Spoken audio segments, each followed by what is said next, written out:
찬송가 524장입니다. 찬송가 524장 우리 힘차게 박수로서 또한 나가겠습니다.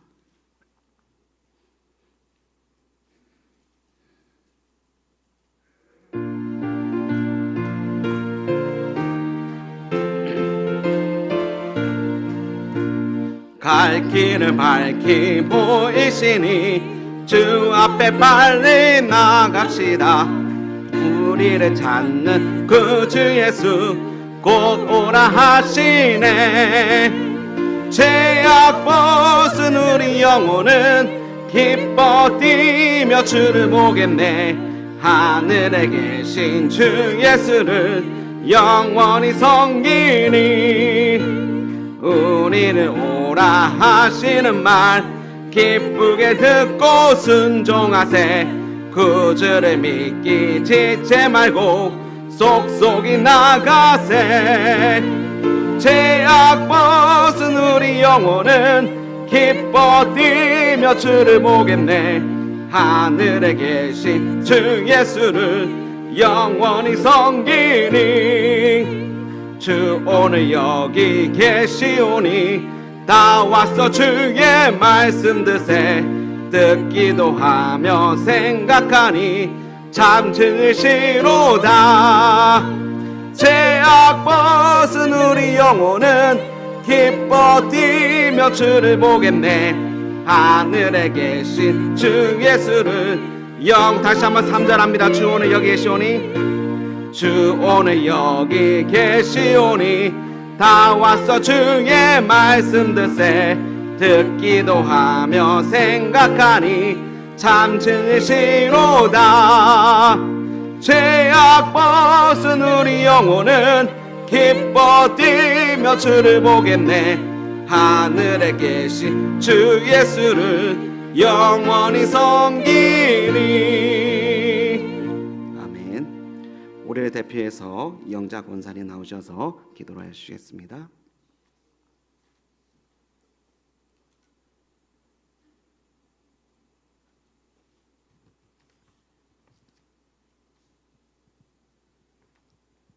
사랑의 주님, 갈 길을 밝히 보이시니 주님의 은혜에 감사를 드립니다. 주님 전에 와서 예배하게 하심을 또한 감사드립니다. 경배합니다. 찬양합니다. 송축합니다. 왠지 우리의 마음은 공허하고 주님의 사랑으로 채워지지 않고 우울합니다. 저희들을 불쌍히 여겨 주시옵소서. 사순절임에도 불구하고 강팍한 마음 이대로 주님 앞에 와 있습니다. 어찌할꼬 애통하며 회개하게 하옵소서. 회개하지 않고는 하나님 나라에 갈 수가 없음을 압니다. 저희들에게 회개의 영을 부어 주시옵소서. 이 모습 이대로 주님 앞에 왔습니다. 주여 우리에게 다시 한번 힘을 주시옵소서. 강팍해 하는 돌 같은 마음을 제하여 주시옵소서. 오직 주의 보혈만이 우리를 정결케 하실 수 있습니다. 이 시간 주의 임재를 아버지 기다립니다. 우리를 그저 보내지 마시옵소서. 마당만 받고 가지 않게 하시옵소서. 이 시대에 우리가 깨어서 근신하고 기도할 때인데 아버지 주여 저희들을 불쌍히 여겨 주시옵소서. 우리 목사님 출타 중에 계시는데 그곳에서도 함께 하셔서 아버지 우리 어린 양들을 아버지 옳은 길로 인도하는 귀한 목자가 되게 하여 주시옵소서. 이 시간 세우신 주의 사자에게 기름 부어 주셔서 은혜 내려 주옵소서. 영원히 잘된같이 범사가 잘되고 형통케 하옵소서. 주 앞에 무릎 꿇고 기도하게 하옵소서. 기도 외에는 이런 유가 나가지 않는다고 하셨습니다. 우리 모두가 기도에 전혀 힘쓸 수 있도록 힘을 주시옵소서. 기도해야 내 자신이 살고 가정이 살고 교회가 살고 나라가 살고 세계가 삽니다. 아버지 저희들을 불쌍히 여겨 주셔서 이 시간에 저희들 무릎 꿇고 승리할 수 있도록 주님 도와주실 줄 믿사옵고 살아계신 우리 주 예수님 이름으로 기도드리옵나이다. 아멘.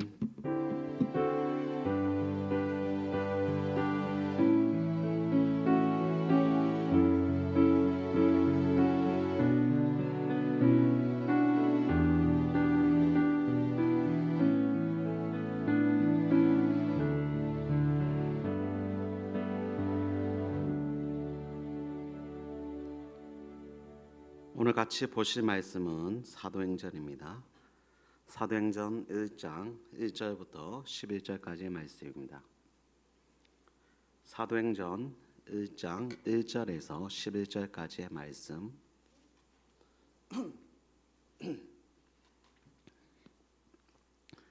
사도행전 1장 1절부터 11절까지의 말씀 한 절씩 나누어 읽고 마지막 절은 우리 함께 읽도록 하겠습니다.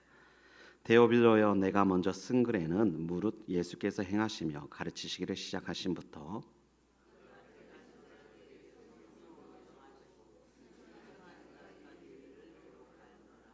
그가 고난 받은 후에 또한 그들에게 확실한 많은 증거로 친히 살아계심을 나타내사 40일 동안 그들에게 보이시며 하나님 나라의 일을 말씀하시느니라.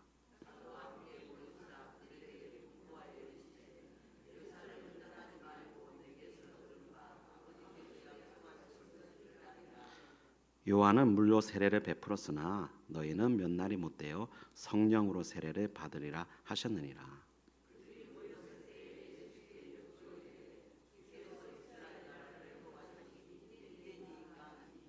이르시되 때와 시기는 아버지께서 자기의 권한에 두셨으니 너희가 알 바가 아니요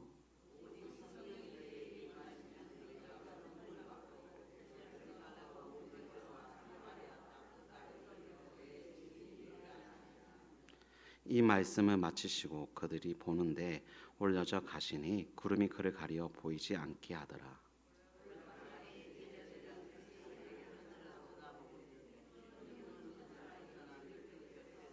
함께 있습니다. 이르되 갈릴리 사람들아 어찌하여 서서 하늘을 쳐다보느냐.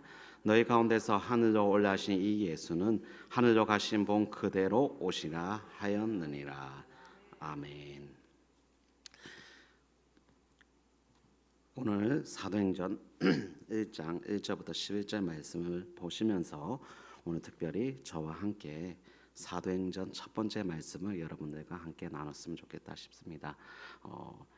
집중을 하시고 피곤하시겠지만 또 목도 잠깐 돌려보시고 퇴근하신 다음에 또 힘드실 건데 긴장을 또 푸시고 집중해 주시면 좋겠습니다. 자, 사도행전은 원래 누가복음과 한 권의 형태로 기록되어 있습니다. 누가복음이 예수님의 출생과 사역 그리고 부활의 증언이라면 사도행전은 예수님의 승천의 이후에 그리고 약속의 그 말씀을 붙잡고 복음 전파를 하는 사도들의 행적과 복음이 유대 지방으로부터 시작해서 이방 지역까지 퍼져가는 내용을 상세하게 기록되고 있죠.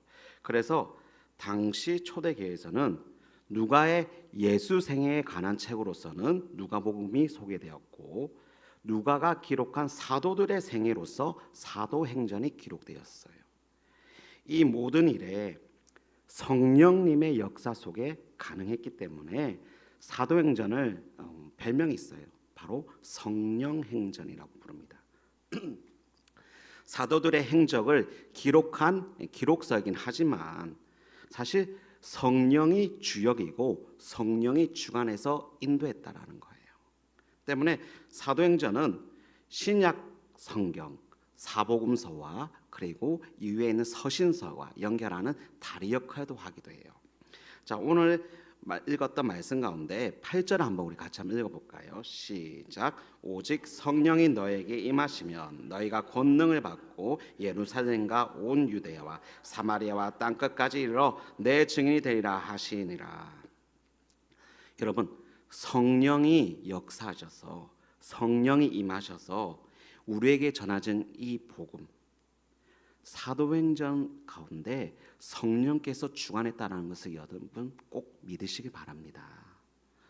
사도행전은 모두 28장으로 구성되어 있어요. 이것을 크게 세 부분으로 나누어 보면 1장부터 7장, 그리고 8장부터 12장, 그리고 13장부터 28장으로 나눌 수 있는데, 그런데 이 세 부분은 1장 8절의 중심으로 이 세 부분을 나눌 수 있다라는 거예요.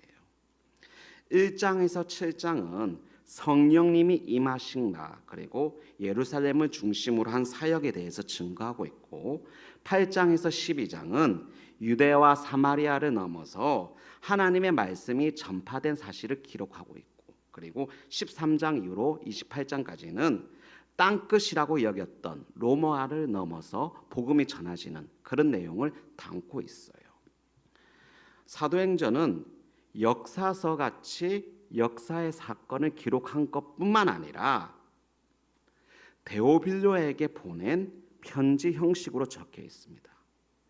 데오빌로가 대표적인 수신자였고, 또한 학자들은 데오빌로가 아니라 교회 공동체한테 보내는 건데 데오빌로고 이렇게 썩어서 이제 속여서 입으로 좀 공문서처럼 만들어서 전파를 했다라는 그런 학설도 있습니다. 아무튼 이 사도행전이 주된 내용이 성령의 움직이심이라는 거죠. 성령께서 역사에서 그 기록을 적었다라는 겁니다. 우리가 평일 예배 가운데 제가 설교할 때 이 사도행전에 대해서 특별히 또한 강조할 것인데, 이 말씀을 우리 각자에게 적용하면서 온전하게 순종하기 위해서는 반드시 세 가지를 마음에 새기시고 들으셔야 됩니다. 그 세 가지가 무엇인지를 오늘 한번 들어봐야 될 것입니다. 첫 번째, 우리 한번 같이 읽어볼까요? 시작. 모든 성경 사도행전은 하나님께서 우리 개인에게, 바로 나에게 주시는 말씀입니다. 자, 모든 성경이 그러하듯이 사도행전 역시도 하나님께서 우리 개인에게, 바로 나에게 주시는 말씀이라는 거예요. 사도행전은 데오빌로여라는 호칭으로 시작합니다. 이 데오빌로는 사도행전을 받았던 수신자였어요. 누가복음을 통해서 처음에 데오빌로 카카라고 말을 했고, 두 번째로는 이 사도행전은 데오빌로라고 이렇게 시작을 합니다. 누가복음 1장 3절에서 4절 한번 읽어볼까요? 시작. 그 모든 일을 근원으로 자세히 미루어 살핀 나도 데오빌로 카카에게 차례대로 써보는 것이 좋은 줄 아노니 이는 카카가 알고 있는 바를 더 확실하게 하려 함이로다. 카카라는 건 로마 제국에서 총독 같은 위치였어요. 총독에게 쓸 수 있는 호칭이었습니다. 그런데 사도행전에서는 데오빌로라고 하고 누가복음에서는 데오빌로 카카라고 적혀 있어요.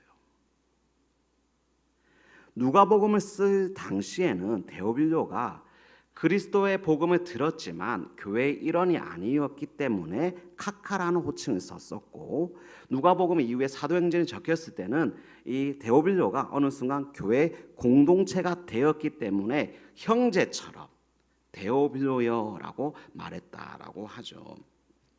이 데오빌로가 굉장히 높은 직책에 있었던 사람이 틀림없지만 사실 역사적으로는 이 데오빌로가 정확하게 누구인지는 알 수 없어요, 기록상으로. 그런데 이 데오빌로의 말을 연구하다 보면 이런 뜻이 있어요. 데오빌로는 하나님을 나타나는 데우스라는 이 원어와 그리고 사랑한다는 뜻의 필레오가 합성된 거예요. 그래서 데오빌로라는 뜻이 하나님이 사랑하는 사람, 또한 하나님을 사랑하는 사람이라는 거예요.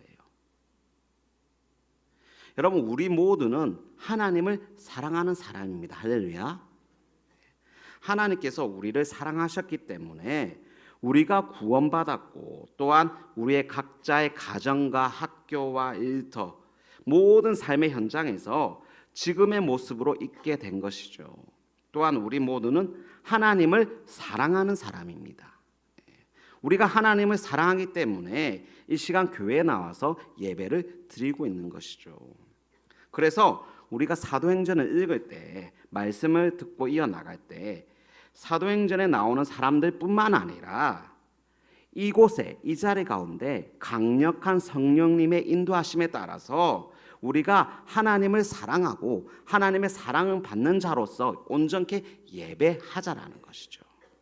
자, 그러면 두 번째 포인트가 뭐냐? 한번 같이 읽어볼까요? 시작. 사도행전에서 말하는 믿음이란 그리스도인의 삶입니다. 그럼 믿음이 무엇입니까? 믿음은 단순한 개념이나 이론이나 형식이 아니고 의지도 아니에요. 사도행전에서 말하는 믿음은 바로 그리스도인의 삶이라는 거예요. 사도행전은 말 그대로 사도들이 지낸 기록이지만 성령님의 조명에 의해서 적혔다라고 방금 말씀드렸죠. 하나님 뜻에 순종하는 사람들의 기록이 있기 때문이에요. 누가가 사도들의 행적을 그냥 책상에 앉아서 기록한 게 아닙니다. 머리를 연구해서 쓴 게 아니에요. 사역의 현장에서 사도들 곁에서 직접 눈으로 보고 듣고 경험한 것을 적은 거예요. 믿는 사람들의 삶이 이러하다. 사도들은 이렇게 살았다. 성령이 쓰시는 사람들은 이렇게 살았다. 세상이 뒤집고 세상에 감당하지 못하는 사람들이 이렇게 살았다라는 거예요. 그게 사도들의 모습이었고 초대 교회의 모습이었다라는 것이죠. 그렇기 때문에 우리에게도 믿음은 단 한 번의 행동, 단 한 번의 생각으로 그치는 것이 아니라 우리의 삶 가운데, 일상적인 매일매일 되는 삶 가운데 매일 그리스도가 보여야 되고 매일매일 성령님의 능력이 드러나야 되고 성령님의 인도하심을 경험해야 된다는 거예요. 사도행전은 기록에서 책으로서 멈췄지만 성령님은 여전히 우리에게 동의된 삶을 요구하시기 때문이죠. 여러분, 우리의 믿음을 우리의 가정과 일터와 학교 가운데 드러내고 계십니까? 정말로 밖에서, 가정에서, 직장 동료가, 안 믿는 가족들이 나를 봤을 때 그리스도인으로 받아들이고 또한 성령님으로 말미암아 선을 행하고 나눠지는 삶을 살아가고 계십니까? 맞다고 한다면 정말로 감사한 일이지만 그렇지 않다면 너무나 걱정스러운 일이에요. 교회 안에서만 성도고 교회 안에서만 그리스도인이고 그것이 참 그리스도인이 맞을까요? 우리가 그리스도인인 것이 교회에서만 멈추는 것이 아니라 공예배 시간에만 있는 것이 아니라 삶의 현장에서 세상 모든 사람들 앞에서 말씀이 능력이 되게 여러분 움직이셔야 될 것입니다. 그렇게 해야 우리는 모든 삶의 영역 가운데 하나님의 인도하심과 하나님의 역사하심으로 말미암아 하나님 나라가 여러분 이 땅 가운데 실현되고 보이는 거예요. 여러분 삶으로 복음으로 살아가기 원합니다. 복음이 삶이 되고 삶이 복음이 되는 거 여러분 그렇게 살아가기 바랍니다.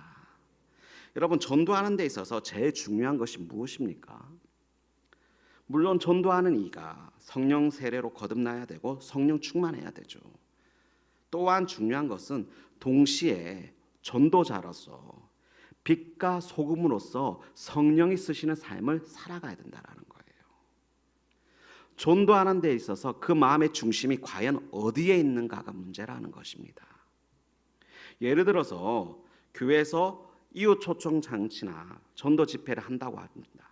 그런데 그런 행사를 할 때 사람을 교회로 데리고 오는 것, 그 자체만 목표로 두고 행동하는 분들이 있어요. 몇 명을 전도할지 숫자로 정하고 방법을 생각을 합니다.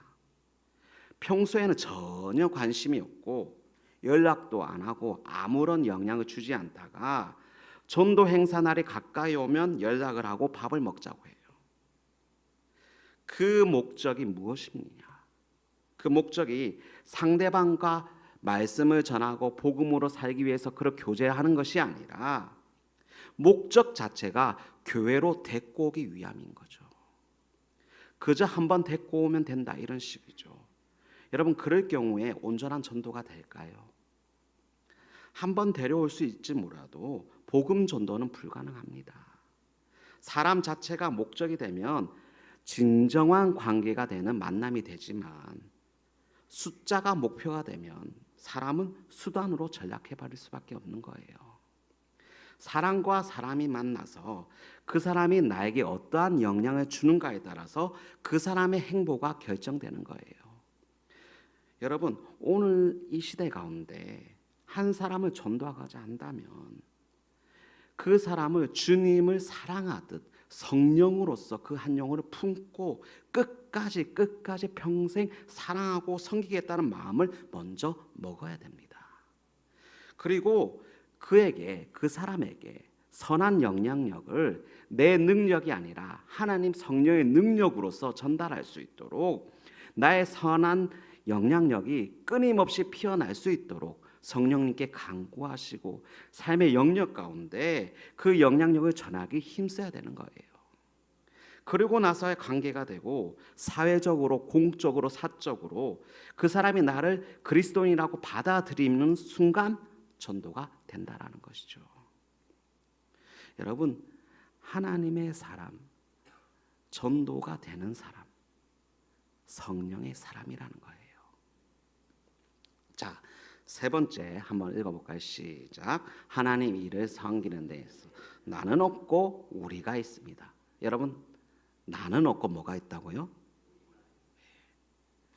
하나님 일을 섬기는 데 있어서 나는 없고 우리가 있고 그로 인해서 하나님 나라는 서로 함께 이루어져 간다라는 거예요. 사도행전의 전반부는 사도 베드로, 후반부는 사도 바울로 중심으로 이루어져 있어요. 그런데 사도 베드로에게 사도 요한과 마가 같은 사람이 있어야 되고 사도 바울에게는 바나바, 실라, 디모데, 누가 등의 사람이 없었다라고 한다면 사도행전의 기록이 정확하게 기록되고 우리에게 전해지지 않았을 거예요.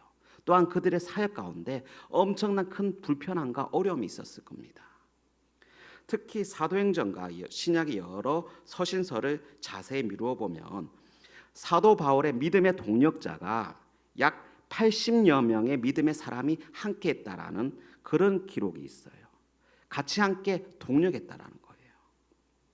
그들이 없었다라면 교회가 세워질 수 없었고 그들이 없었다라면 복음 전달함에 있어서 아주 큰 힘이 들었다라는 거예요. 사도행전에는 사도들과 여러 믿음의 사람들이 다양한 그리고 크고 작은 여러 가지 문제를 만나는 기록도 있습니다. 상 가운데 사도들도 복음의 믿음의 사람들도 여러 가지 삶의 문제를 만났다라는 거예요. 그런데 그렇기 때문에 서로가 서로를 돌보았고 하나님만을 신뢰했고 성령님의 인도하심을 간구했어요. 함께하는 동력자를 위해서 전심으로 하나님께 간구하고 기도했고 그리고 나를 희생해서라도 그 사람을 살리고자 하는 마음으로서 섬겼다라는 거예요. 그래서 하나님의 뜻과 하나님의 계획이 이루어졌기 때문에 그들의 흔적과 기록이 오늘날 우리에게 전달되어 온 것이죠. 여러분, 아무리 목사가 설교를 잘해도 교구장, 구역장이 성령 충만해도 혼자서는 절대로 하나님 일을 해낼 수 없습니다. 하나님은 우리를 원하시기 때문이에요. 창세기 2장 18절에 보면 이런 기록이 있어요. 같이 한번 읽어볼까요? 시작. 여호와 하나님이 이르시되 사람이 혼자 사는 것이 좋지 아니하니 내가 그를 위하여 돕는 배필을 지으리라 하시니라. 아담에게 하와를 붙이신 이유가 무엇입니까? 하나님 보시기에 좋지 않아서예요. 하나님은 언약의 공동체를 원하시기 때문이죠. 아담으로 시작을 했지만 하나님은 우리를 원하시기 때문에 하와를 붙여주신 거예요. 여러분, 교회는 우리예요. 우리가 교회입니다. 내가 잘나서 교회가 되는 것이 아니라 우리가 하나 되고 연합되고 한 유기체로서 성령으로서 우리가 서로를 위해서 살아갈 때 교회가 교회로서 시작된다는 것을 여러분 명심하시기 바랍니다. 때문에 사단은 끊임없이 갈라지게 하고 나누게 하고 분열을 만들어요. 우리가 아니라 내가 중요하다고, 너만 중요하다라고 부추기면서 우리 스스로를 고립시키고 분리하게 만듭니다. 여러분, 또 다시 한번 강조합니다. 교회는 하나이고 교회는 우리입니다. 우리가 하나 되지 않으면 절대로 하나님의 역사는 이루어지지 않는 거예요. 그렇기 때문에 여러분, 서로가 서로를 위해서 이해하시고 사랑하시길 바랍니다. 저 권사 오늘 나에게 인사 안 했어. 나 몰라. 나도 인사 안 할 거야.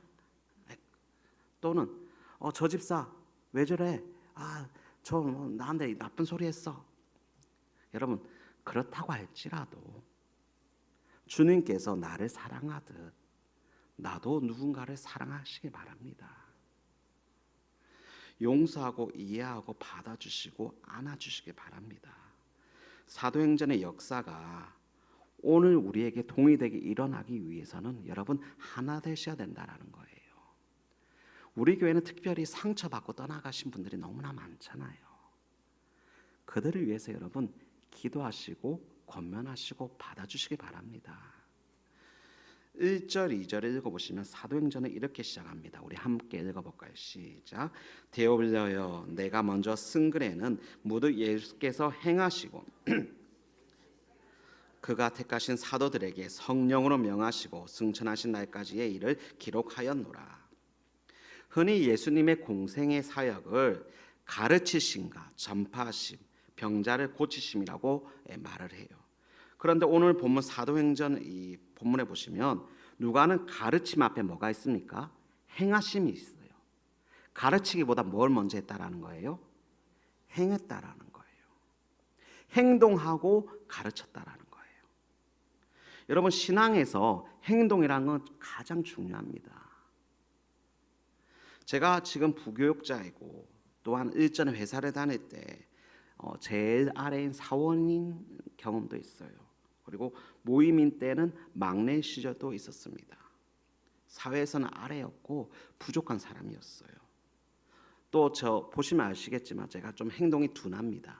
그리고 움직이는데 또 센스도 없고 힘도 없어 보여요. 그래서 가끔 많은 사람들이 그런 얘기를 합니다. 열정이 없어 보인다. 또는 아파 보인다. 이런 얘기를 자주 들어요. 우리는 누군가를 쉽게 평가합니다. 판단을 해요. 자신의 잣대에 세우고 자신만의 생각 안에 그 사람을 가두는 경우가 참 많아요. 특히나 자신의 판단에서 그 사람이 자기보다 능력이 낮을 경우에 그럴 경우가 참 많습니다. 여러분, 교회 안에서 그리스도인이라면 누군가를 평하고 판단하기를 멈춰야 합니다. 하나님을 믿는 사람이라면 누군가의 부족함이 보인다면 그 부족함을 채워주도록 노력해야 되고 기도하고 도와줘야 되는 거예요. 평가하기보다는 사랑으로 행동하라는 것이죠. 행해야 합니다. 여러분, 그것이 그리스도인이에요. 그리스도인은 판단하기 전에 분별을 분명해야 돼요. 말씀 가운데 판단이 아니라 분별을 하고 행동하시길 바랍니다. 예수님의 제자였던 사람들이 말씀의 근거에서 성령의 인도하심으로 말미암아 사도가 되었어요. 그 사도들 말미암아 교회가 생겼고 복음이 전해졌습니다. 그래서 사도들의 이야기를 사도행전이라 부르게 되었고 그에 관한 기록을 우리에게 전해지게 된 것이죠. 예수님의 제자들이 예수님의 말씀을 그저 귀로 듣고 눈으로 보고 그거에서 멈췄습니까? 그게 아니라 가슴에 담고 순종하고 행동했다라는 거예요. 제자들이 예수님의 말을 따라한 것이 아니라 행함을 본받았다라는 거예요. 물론 처음에는 도망쳤어요. 처음에는 예수님 말씀 반대되는 행동을 했습니다. 예수님의 복창을 두드리는 행동을 했어요. 그런데 제자들이 성령의 사람이 되니까 성령으로 말미암아 변화를 받으니까 그 안에 예수님의 말씀을 가슴에 담고 행동했다라는 거예요. 여러분 2절의 말씀 한번 같이 읽어볼까요? 시작. 그가 택하신 사도들에게 성령으로 명하시고 승천하신 날까지 일을 기록하였노라. 예수님의 제자들에게 무엇으로 명령했다라는 겁니까? 성령으로 명령했어요.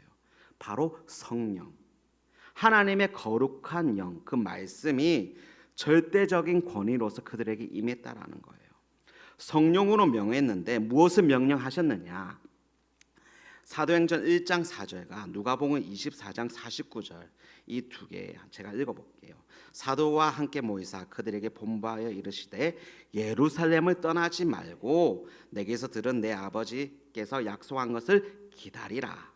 볼지어다 내가 내 아버지께서 약속한 것을 너에게 보내리니 너희는 위로부터 능력을 입히기까지 이 성에 머물라 하시니라.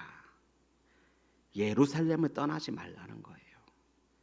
당시 예수님을 죽인 종교 지도자들과 유대인들은 자신들의 이 범죄의 목격자들, 무고한 자, 죄 없는 자를 핍박하여 죽이고 완벽 번제를 꿈꾸려 했습니다. 즉 목격자인 제자들을 완전히 암살하고자 했다라는 거예요. 자신들의 범죄를 덮고자, 또한 죽었다가 살아난 예수님을 말미암아 더 큰 혼란이 올까봐 예수님을 제자들을 찾아서 가두고 죽이고자 했다라는 거예요. 요한복음 20장 19절 앞에만 보시면 이렇게 기록이 있습니다.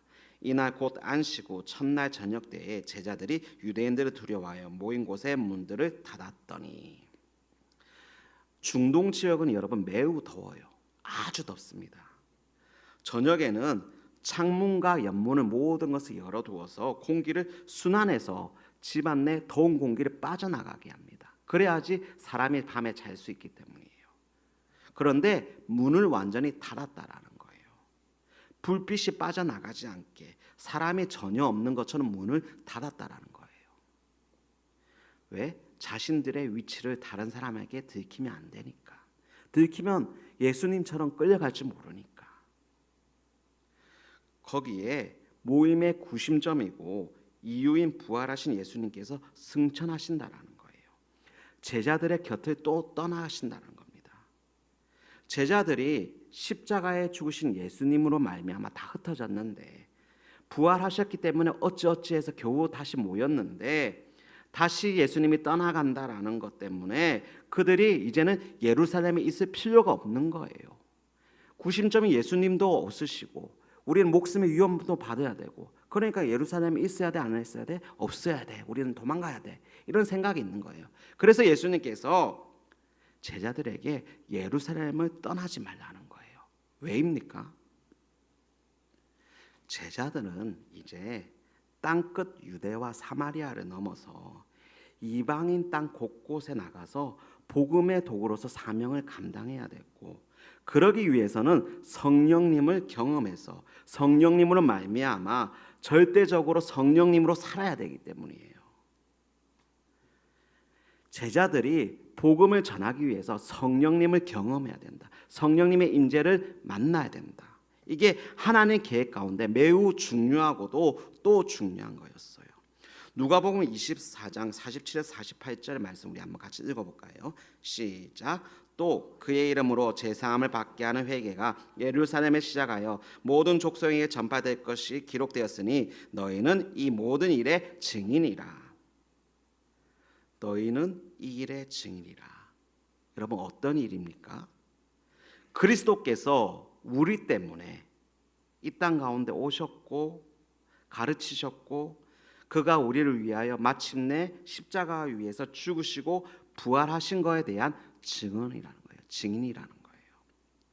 여러분, 동일되게 우리가 하나님께서 십자가의 죽음과 부활에 대해 증언하기 위해서 우리를 부르셨다라는 거예요. 여러분, 증언하려고 부르셨는데 증언하기 위해서는 뭐가 필요하다는 겁니까? 성령님이 필요하다라는 거예요. 사도행전이 시작하는 데 있어서 성령이 어떻게 사도들에게 임했는지, 그 이유가 무엇인지를 밝히면서 너희들도 초대교회들 사람들처럼, 너희들도 그리스도인처럼 그렇게 살아가기 위해서는 뭐가 필요하다라는 거예요? 성령이 필요하다라는 거예요. 하나님 말씀 가운데 너희가 너희의 능력과 힘으로 전달하는 것이 아니라 오직 성령으로 전달해야지 그 능력이 일어난다라는 거예요. 여러분, 제자들은 예루살렘에 있다라는 것 자체가 사실 종교 지도자들과 제사장들에 의해서 십자가형을 맞아 통일되게 죽을 수도 있고, 또한 거리에 끌려나가서 돌팔매를 맞아 죽을 수도 있고, 아니면 유대 사회인 가운데 영영 추방당할 수도 있었어요. 제자들 입장에서는 도망쳐야 됐습니다. 살고자 도망쳐야 됐어요. 죽은 듯이 살아야 됐어요. 아무런 흔적도 남기지 않고 도망자처럼 겨우 막 도망치셔서 살아야 돼요. 그런데 제자들이 예수님 말씀에 머물라, 기다리라, 그 말씀에 순종했다라는 거예요. 그들 생각에 말도 안 되고 어이가 안 되지만 그 예수님 말씀 가운데 목숨 걸어서 순종했다라는 겁니다. 죽음을 이기신 예수님을 만났기 때문이죠. 죽음에서 부활하신 예수님을 목격하고 체험하고 그분의 손의 못자국과 옆구리의 창자국을 경험했기 때문에 제자들은 목숨 건 순종을 할 수 있었고 기도하였습니다. 여러분, 그리고 그 기도 이후에 어떻게 됐습니까? 성령님의 임재가 있었다라는 거예요. 성령의 역사하심을 경험하게 됩니다. 여러분, 우리는 예수님을 믿는 사람들이죠. 그리스도인이라고 말합니다. 성도예요. 우리가 눈으로 직접 예수님의 손의 못자국을 보거나 창자국을 보지 않더라도 믿음으로 마음의 눈으로서 예수님의 손과 옆구리를 보았던 사람들입니다. 믿음으로 여러분 고백했잖아요. 나는 하나님의 자녀입니다. 말씀에 순종하는 것은 여러분 2000년 전이나 지금이나 동일합니다. 하나님께서 우리에게 말씀하셨다라는 거예요. 이 일의 증인이 되라는 거, 성령님의 임재를 경험하라는 겁니다. 성령의 임재는 여러분 목회자에게만, 직분자에게만 필요한 것이 아니에요. 우리는 반드시 매 시간 매 초 삶의 모든 순간에 성령님의 임재가 필요합니다. 사모해야 됩니다. 여러분, 하나님의 거룩한 영을 사모하시고 체험하시고 전하시기 바랍니다. 하나님께서 그러기에 여러분들을 부르셨습니다. 여러분, 하나님의 말씀을 절대적으로 믿으시고 순종하시고 기도하십시오. 그래야 할 때 성령님께서 우리 가운데 임재하실 것입니다. 그런 성령님으로 말미암아 살아가시는 우리 모두가 되시길 간절히 소망합니다. 우리 찬송가 540장 우리 같이 찬양하겠습니다. 찬송가 540장입니다. 박수하면서 찬양합니다. 주의 음성을 내가 들으니 사랑한단 말일세. 믿는 마음으로 주께 가오니 나를 영접하소서. 내가 매일 십자가 앞에 더 가까이 가오니 글쎄 주의 흘린 몸의 피로써 나를 정케 하소서. 주의 넓으신 은혜 베푸사 나를 받아주시고 나의 품은 뜻 주의 뜻같이 되게 하여 주소서. 내가 매일 십자가 앞에 더 가까이 가오니 그새 주의 흘린 몸의 피로써 나를 정케 하소서. 주의 보좌로 나아갈 때에 어찌하니 기쁠까. 주의 얼굴을 항상 배우니 더욱 친근합니다.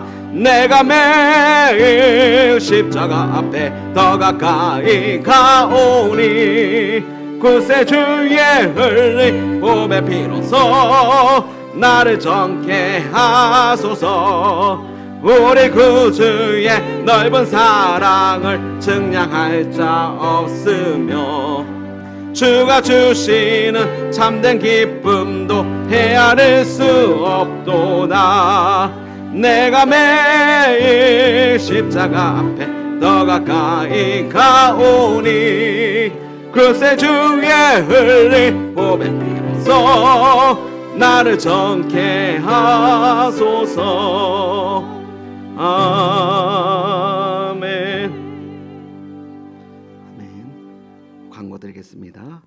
3월 25일 월요일부터 고난중한 특별 새벽 기도회가 있습니다.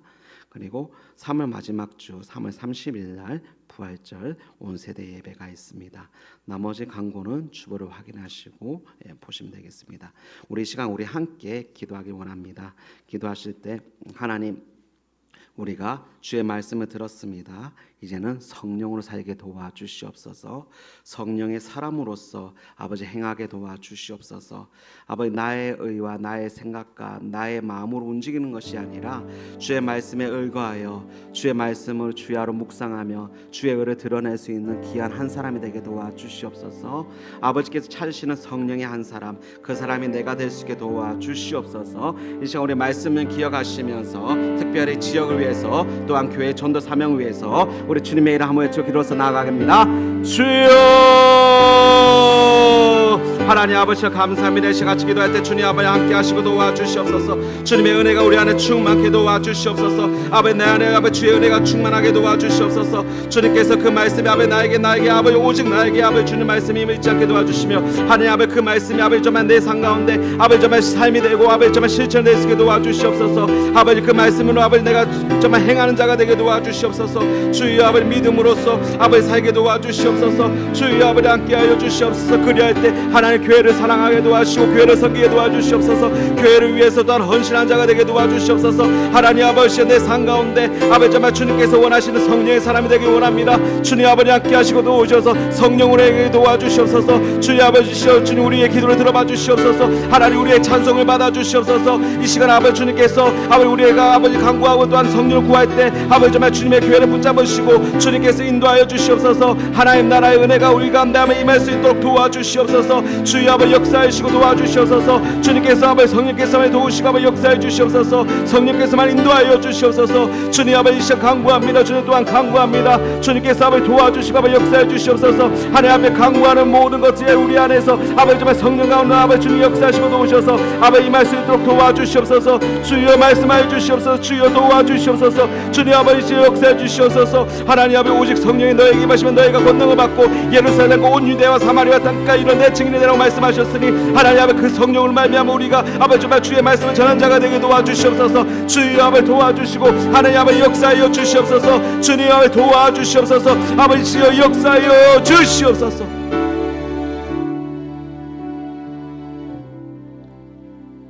이 시간 우리 한 번 더 기도하길 원합니다. 특별히 우리 교회 아픈 자들을 위해서 같이 함께 중보했으면 좋겠습니다.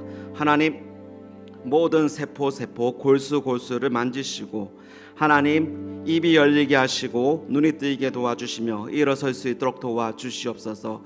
아버지 또한 육적으로 힘든 자도 있지만 영적으로서도 아픈 자들도 있습니다. 주님께서 만지시고 고쳐 주시옵소서. 이 시간 우리 교회 아픈 자들을 위해서 또한 우리 주님의 이름을 한번 외치고 기도해서 나가겠습니다. 주여, 하나님 아버지와 같이 기도합니다. 주님께서 아버지 함께 하시고 도와주시옵소서. 하나님 우리가 아픈 자들을 위해서 같이 기도합니다. 주님께서 아버지 함께 하시고 도와주시옵소서. 주여 아버지 역사해 주시옵소서. 이 시간 내가 예수 이름을 명하노니 예수 그리스도를 명하노니 악하고 더러운 악한 영들아 이 시간 예수 이름을 명하노니 떠나갈지어다. 예수님을 떠나갈지어다. 예수님을 떠나갈지어다. 주님 성령께서만이 역사하시고 성령께서만이 도와주시옵소서. 예수의 이름을 간구합니다. 주님 우리 안에 있는 연약한가 부족한가 아버지 나약한 고쳐주시고 만져주시옵소서. 치유하여 주시옵소서. 회복시켜 주시옵소서. 주의 은혜로서 아버지 주의 은혜로서 아버지 회복되는 역사 있게 도와주시옵소서. 주님께서 아버지 은혜를 더하여 주시옵소서. 주의 강선으로 아버지 비춰주시고 아버지 일어설 수 있도록 도와주시고 행할 수 있도록 도와주시옵소서. 주여 우리의 골수 세포마다 만지시고 아버지 함께 하셔서 주의 은혜가 충만할 수 있도록 도와주시옵소서.